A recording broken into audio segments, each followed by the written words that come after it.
আসসালামু আলাইকুম। প্রিয় দর্শক আর সাবস্ক্রাইবার, আপনারা কেমন আছেন? আশা করি সবাই ভালো আছেন। আসলে যেহেতু চ্যানেল আছে, গতানুগতিক কিছু বিষয়ে কথা না বললে নয়। যেমন ধরেন, বর্তমান যে বাংলাদেশ ক্রিকেট টিম বিশ্বকাপ খেলবে কি খেলবে না, কোথায় গিয়ে খেলবে বা খেলবে না, ইন্ডিয়াতে যাবে কি যাবে না, নিরাপত্তার ইস্যু নিয়ে যে একটা কথা উঠেছে, আসলে চ্যানেল যেহেতু আছে সেহেতু এর পক্ষে বিপক্ষে মাঝে মাঝে একটু মতামত দিতে হয়। তো যেখানে কথা ওই একটাই, একজন মানুষকে চুক্তিবদ্ধ করেছে, আবার সেখানকার কিছু মানুষের মতের অমিলের থাকায় তাকে আবার বের করে দেওয়া হয়েছে, মোস্তাফিজুর রহমান।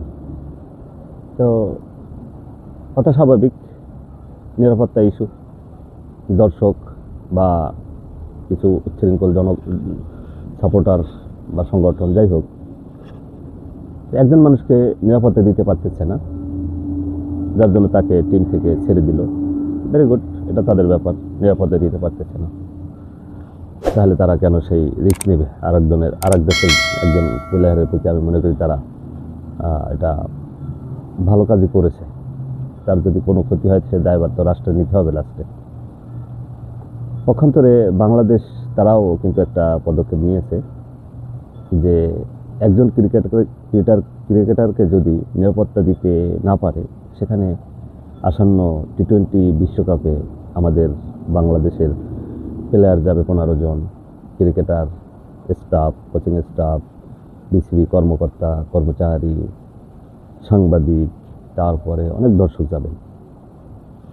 তো তাদের নিরাপত্তার বিষয়টা কী হবে? সেখানে তো অনেক লোক, সারা দুনিয়ার দর্শক আসবে। তার ভিতরে যদি বাংলা ভাষাভাষী কথা বললে যদি বোঝা যায়, যেহেতু বাংলাদেশিদের কথার বললেই বোঝা যায় যে তারা বাংলাদেশি না কলকাতার ভাষা বাংলা হলেও তাদের উচ্চারণে একটু ভিন্নতা আছে, যেটা আমাদের দেশে নাই, আমাদের দেশে অন্যরকম। তো তখন যদি তারা এই যারা বিশৃঙ্খল জনতা বা সাপোর্টার বা সংগঠন, তারা যদি তাদের উপরে আক্রমণ করে, তাদেরকে যদি হেনস্থা করে, তা সেই দায়ভার কে নেবে? আসলে একটা রাষ্ট্রের প্রত্যেকটা জনগণকেই তার নিরাপত্তা বিবেচনা করতে হয়। তো সেই হিসাবে বাংলাদেশ বিশ্বকাপে যাবে কিভাবে? আমি তো মনে করি এটা যাওয়া, তাহলে ওই 15 জন ক্রিকেটারই শুধু যাক, তাদেরকে ওই দেশে রাষ্ট্রীয়ভাবে তাদেরকে সিকিউরিটি দিয়ে সামনে পিছিয়ে গাড়ি স্কট দিয়ে ভিতরে ঢুকাবে, বাইর হবে। এরকমই কতদিন থাকা যায়? একজন মানুষের তো স্বাধীনতাই থাকে না। তাহলে এত চাপাচাপির ভিতরে, এত বৈরিতার ভিতরে আমি মনে করি যাওয়ার কোনো যৌক্তিকতা নাই। সেক্ষেত্রে আইসিসি আছে, বিশ্ব ক্রিকেট সংস্থা, তাদের কাছে আবেদন করেছে। তারা ইচ্ছে করলে এটা শ্রীলঙ্কায় শিফট করে দিতে পারে, যেহেতু অন্য একটি রাষ্ট্রেরও আছে হাইব্রিড মডেলে, শ্রীলঙ্কাতে তারা ওয়ার্ল্ড কাপ খেলবে। তাহলে সেক্ষেত্রে এই বিবেচনা করে যদি ম্যাচগুলো শিফট করা হয়, তাহলে মনে হয় যাওয়া যায়, ওয়ার্ল্ড কাপটা খেলা যায়। অন্যথায় এভাবে আমাদের দেশের মানুষ বা জনগণ, ওভারঅল তারা তো দেশের জনগণই তো সম্পদ, তো তাদেরকে এরকম একটা ভয়ঙ্কর একটা পরিস্থিতির মধ্যে ফেলবে বলে আমি মনে করি না। কোনো রাষ্ট্রের জন্য এটা শুভকর নয়। কোনো রাষ্ট্রেরই উচিত না যে এইভাবে একটা অনিশ্চয়তার ভিতরে খেলতে দেওয়া। তো বিসিবি যে পদক্ষেপটা নিয়েছে আমি মনে করি যথাযথ নিয়েছে।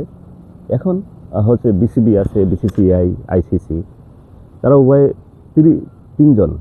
তিন পক্ষ মিলে যদি এটা সঠিকভাবে চিন্তা করে যে হ্যাঁ, তারা যেহেতু একজন ক্রিকেটারকে দিতে ব্যর্থ না, তারা সাহস করেনি, তাদের হয়তো বা ওখানে তাদের অন্য কোনো রাজনৈতিক ইস্যু বা অন্য কিছু থাকতে পারে।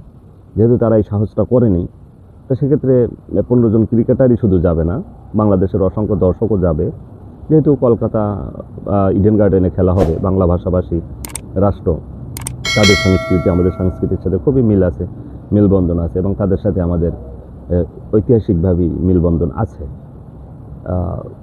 তো কিছু মানুষ তো থাকবেই, সব জায়গায় আছে, যারা উগ্রতা ছড়ায়, অতি ভক্তি দেখায়, অতি দেশপ্রেম দেখায়। এরকম মানুষের জন্য হয়তো বা সমস্যা হয়, সেটা সব দেশেই থাকে। তো তা আমি মনে করি যে এই পরিস্থিতিতে আসলে যাওয়াটা ঠিক না। সেক্ষেত্রে আইসিসি যদি শ্রীলঙ্কাতে শিফট করে তাহলে খেলাটা হয়তো বা হবে, 20 দলীয় যে খেলাটা হওয়ার কথা হবে।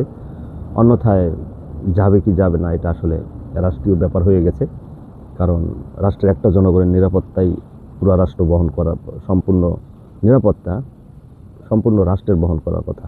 প্রত্যেকটা জনগণের নিরাপত্তা, সে দেশে থাকুক বিদেশে থাকুক যেখানে থাকুক। তাই এই ব্যাপারটা আসলে একটু কথা বলা দরকার ছিল। তা আপনাদের মতামত জানাতে পারেন যে আসলে এই পরিস্থিতিতে, এই বিরূপ পরিস্থিতির মধ্যে গিয়ে ইন্ডিয়াতে খেলা উচিত কি উচিত না, আপনাদের মতামত জানাবেন। ভালো থাকবেন সবাই। আসসালামু আলাইকুম।